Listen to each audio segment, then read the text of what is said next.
नमस्कार बंधुरा आमी संचितास एसेंस रेसिपिज यूट्यूब चैनले आपनाके स्वागत। आज के देखाबो एकदम खूब सुंदर बनाना कोफ्ता कारी रेसिपि भीषण कम मशलाय और भीषण सुस्वादु। देखतेई पाच्छेन कतटा कम मशला रयेछे जा किछु आपनार बाड़ीतेई थाकबे और काँचकला और तार साथे लागछे आलू। एरकम दुटो काँचकला निये नियेछि ताई दिये किन्तु तैरी हये जाबे एइरकम यामी एकटा डिश।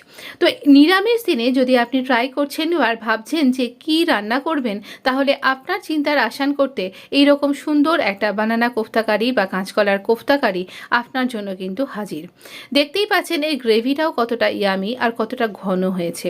খুবই কম মশলা দিয়ে আপনি আপনার বাড়িতে তৈরি মশলা যা কিছু আছে সেই দিয়েই তৈরি করতে পারবেন এই রকম সুন্দর একটা কোফতা রেসিপি। এই কোফতা কারিটা ভীষণ ইয়ামি খেতে, অবশ্যই ট্রাই করতে পারেন। আমরা নিয়ে নিয়েছি কাঁচকলা, দুটো কাঁচকলা নিয়েছি, এইভাবে বোটাটা কেটে দিলাম, দিয়ে এই যে পিছনের দিকের অংশটা এটাও কেটে দিলাম, দিয়ে এইভাবে আমি আলুটাকে মাঝখান থেকে খোসা না ছাড়িয়ে এভাবে পিক করলাম দুবার দুদিক দিয়ে। দুটো আলুকেই পিক করে নিলাম। নেবার পর এটাকে প্রেসার কুকার একদমই সেদ্ধ করবেন না, তো এখানে এই রকমভাবে সেদ্ধ করুন জলের মধ্যে। এইভাবে চাপা দিয়ে রেখেছি আর দেখুন কি সুন্দর সেদ্ধ হয়ে গেছে। এবার এটার খোসা ছাড়িয়ে নিচ্ছি। খোসা ছাড়িয়ে নিতে নিতেই বলি এই খোসাটা দিয়েও কিন্তু খুব ভালো একটা রেসিপি হয়, আগামী দিনে না হয় শেয়ার করে দেব। তো আমরা এই কাঁচকলার খোসা আর এই আলুর খোসাগুলো ভালো করে ছাড়িয়ে নিচ্ছি। নেবার পরে আমরা এখানে কিছুটা জিনিস অ্যাড করব, সেটা বলছি। তার আগে বলে নিই কেন আপনি প্রেসার কুক করবেন না। প্রেসার কুক যদি করেন তাহলে এই রকমভাবে সেদ্ধ হবে না। আমাদের সেদ্ধ হওয়া দরকার পুরোপুরিভাবে, অথচ একদম গলে ঘ্যাঁট হয়ে যাবে এরকমটাও কিন্তু দরকার নয়। এখানে নিয়ে নিয়েছি ছোলার ডাল। ছোলার ডালটা 4-5 ঘন্টা ভিজিয়ে নিয়েছি। নেবার পরে এরকম ফুলে গেছে, এটা মিক্সির জারে দিয়ে বেটে নিলাম। নেবার পর আমি এইগুলোকে চটকে নিয়েছি আর এই মশলাগুলো দিচ্ছি, নুন, হলুদ, জিরে, এখানে একটা ভাজা মশলা দিচ্ছি আর আদা ঘষে নিয়েছি, কাঁচকলা রয়েছে এতেও সেদ্ধ করা, আর তার সাথে কাঁচা লঙ্কাকে এরকম করে ছোট ছোট টুকরো করে নিয়েছি। সব মশলা বাটা ছোলার ডালটার সাথে ভালো করে আমরা মিশিয়ে নেব। খুব ভালো করে এইখানে চটকে চটকে ভালো করে মিশিয়ে নিন, একদম মসৃণ একটা মণ্ড তৈরি হবে। যেমনভাবে আমরা আটা মাখি সেরকম। ছোলার ডালটা এমনভাবে বাটবেন যেন একটু দরদরা হয়, একটা দুটো ছোলার ডাল গোটা বা আধ ভাঙা থাকবে সেই রকম আর কি। তাহলে যখন কোফতাটা ভাজা হয়ে আপনার মুখে পড়বে খেতে অনবদ্য লাগবে। তো এই রকম করে আমরা সব কিছুকে ভালো করে মেশাচ্ছি। খেয়াল রাখবেন সমস্ত মশলা যেন সমস্ত মিশ্রণটার মধ্যে সমানভাবে মিশে যায়।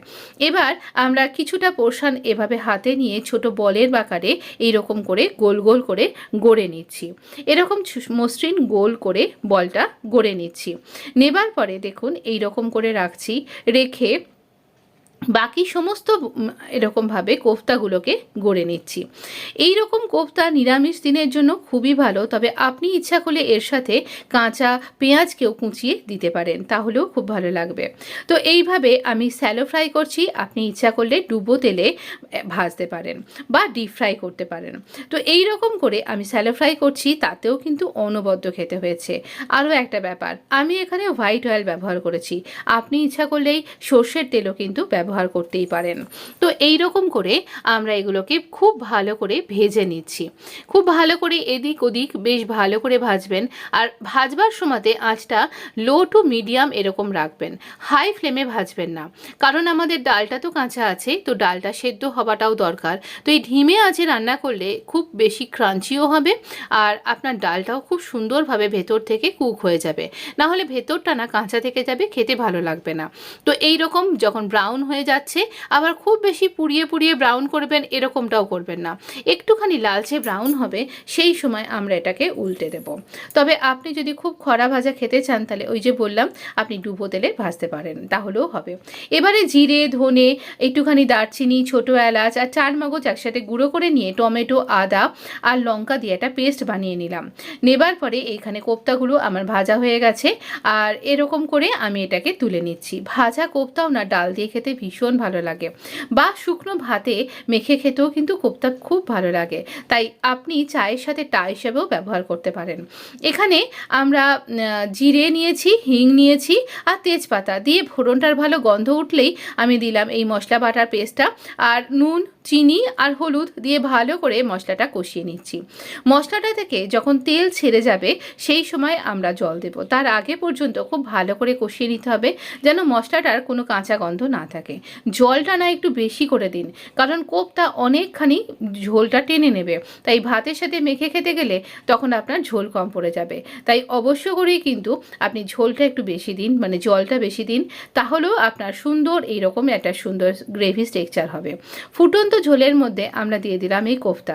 না কিছু সব কটা দিইনি, কিছু বাঁচিয়ে রেখেছি, বললাম না গরম ভাতে খেতে খুব ভালো লাগে। তো এই রকম করে আমার রান্না তো রেডি। আপনি এখানে গরম মশলা বা ঘি দিয়েও সার্ভ করতে পারেন। ঘি তো আমি ব্যবহার করি না, আপনারা আমার রান্না যারা ফলো করেন তারা তো জানেনই। আর আপনি ঘি ব্যবহার করুন। আর গরম মশলা যেহেতু আমি বেটে দিয়ে দিয়েছি, তাই অতিরিক্ত মশলা আমি এখানে ব্যবহার করিনি। এইরকমভাবে আমি সার্ভ করে দিচ্ছি। তবে না, আমি এটা রুটি দিয়েও ট্রাই করেছিলাম, ভীষণ অনবদ্য খেতে লেগেছিল। আপনিও ট্রাই করতে পারেন রুটি পরোটার সাথেও। আর অবশ্য করে এই চ্যানেলটা সাবস্ক্রাইব করতে ভুলবেন না, ভিডিওটাকে লাইক দিতে কিন্তু ভুলবেন না। আর আপনি যদি এই ধরনের রান্না পছন্দ করেন তাহলে আমার এই ভিডিওটা সেভ করে রাখতেও ভুলবেন না, তাহলে আপনার প্লেলিস্টে থেকে যাবে আমার এই প্লেলিস্টের রান্নাটা। খুব ভালো থাকবেন। Please subscribe my channel, please support my channel. বন্ধুদের মধ্যে শেয়ার করতে ভুলবেন না। খুব ভালো থাকবেন, হেলদি খান, হেলদি থাকুন। অবশ্যই আপনি খুব ভালো থাকবেন। ধন্যবাদ বন্ধু, দেখা হচ্ছে নেক্সট এপিসোডে।